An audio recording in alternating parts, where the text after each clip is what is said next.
Hello, Capricorn, Sun, Moon, Rising, and Venus signs. Kamusta kayo? Sana po nasa mabuti kayong kalagayan. Welcome back po sa Star Tarot. Kung bago kayo rito, welcome din kayo. Thank you sa inyong support. I truly appreciate it. God bless you all. Capricorn, paunang mensahe po ninyo ay risk. Learn to grow wherever you are planted. Ayan, so maybe you're going to take risk around this time, Capricorn. Maaaring meron ditong mga opportunities na dumating or dadating that will require you to take risk, that will require you to get out of your comfort zone. Siguro magdedesisyon din kayo sa ngayon na it's about time na for you to grow.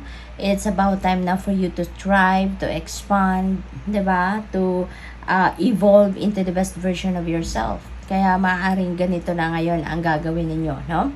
Maglalakas ng loob na kayo sa ngayon na mag-take risk. So what else? We have retreat. Spoil yourself in the morning mist. Breathe in nature sweet scents. Ayan. So you may need to do some kind of retreat sa ngayon so that you can also ground yourself, so that also you can declutter, no? Negativity na nasa sa sarili ninyo dito, makapagnilay-nilay, makapagmuni-muni kayo, at saka makapaghanda, no, siguro ang sarili ninyo para physically, mentally, emotionally, spiritually fit and ready kayo as you head towards kung ano man ang opportunity na to that requires you to take risk. So what else? We have hope. An idea like a single acorn can start a wondrous forest. Ayan. So, maybe you are going to be feeling hopeful talaga sa ngayon. Kakapit kayo sa pag-asa. Kakapit kayo sa faith ninyo at the same time. Na kahit ano man ang puntahan ninyo, saan man kayo patungo sa ngayon, lalo-lalo na dito sa opportunity na mag-risk kayo, talagang malakas ang paniniwala ninyo, malakas ang pag-asa ninyo na you will be successful, malakas ang pag-asa ninyo na magiging maayos ang journey ninyo, no? Because you know and you believe na nandiyan ang divine universe and the rest of your spirit team para suportahan ka, tulungan ka, gabayan ka, no, sa journey na ito. Let go, enjoy the pulsing light of the firefly, but don't hold on too tight. Ayan. So, you need to let go something. You need to release something dito, Capricorn. Okay? Ito, yung mga bagay, sitwasyon, or even tao that doesn't serve your highest good. Hindi na yan para sa'yo. Hindi na yan kailangan. Sa buhay ninyo, it's time for decluttering, no? And you are going to let go, and for you to be able to accept new new things, new opportunities, for you to be able to embrace newness sa buhay ninyo, kailangan talaga natin na mag-make room, no, sa sarili natin for new experiences, new things, new people, new situations. Kaya you are really going to release something, no, out of your life dito para magkaroon ka ng room para dito sa mga bagong oportunidad and everything na bagong paparating sa buhay ninyo. We have learned, take a lesson from the owls, deeply observe the night, and you'll become a little wiser in the day. So marami kayong matututunan, no? Marami kayong matututunan sa mga journey ninyo sa ngayon. You're going to learn a lot of lessons sa ngayon sa journey ninyo. Maraming wisdom, no, na mapupulot muli kayo sa journey ninyo sa ngayon. And you can use that, or maybe yung mga lessons that you will learn from your situation sa ngayon, maybe you can apply that, no, sa mga paparating na sitwasyon din sa buhay ninyo. Adventure, live wild and free. Ayan. So yung pagte-take risk ninyo yan, that is already an adventure, no? Kasi hindi kayo sanay dyan eh. Hindi yan ang nakasanayan ninyo. That is not your cup of tea. That is not your comfort zone, no? Kaya that is definitely an adventure para sa'yo. Or probably, ang iba din talaga sa inyo, literal siguro na mag-adventure kayo to a place, diba, na hindi pa ninyo napupuntahan. Maaaring dati takot kayong puntahan, takot kayong gawa ng something, but you are going to do it or you're going to embrace it sa ngayon, no? We have flow, let your worries drift away. Alright?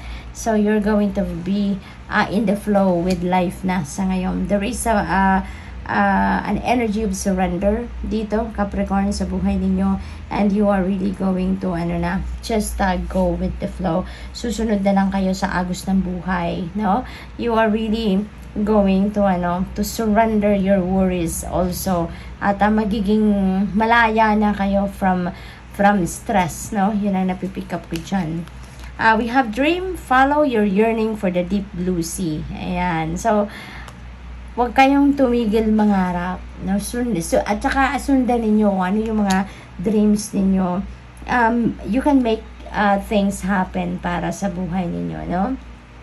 Yung mga pangarap natin yan, mas masayang pagplanuhan, at hindi lang doon nagtatapos. Dapat mas maganda rin na dapat magte-take action tayo towards realization of our dreams, para mas magandang ma-experience natin kung anong pangarap natin, madala natin sa realidad natin kung ano yung mga pangarap natin. Turbulence, the mind is murky in rough waters. Ayan. So, siguro, merong gumugulo sa isip ninyo sa ngayon. Maaring may kayo, maaring dahil you are going to take rest, no? You're heading towards an adventure. Baka yun ang inaalala din ninyo, no?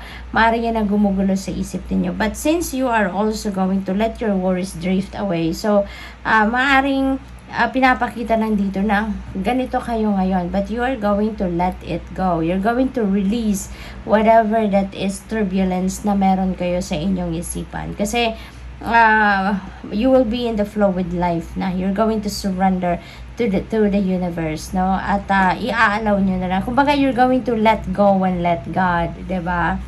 Kaya magiging maayos din ang lahat.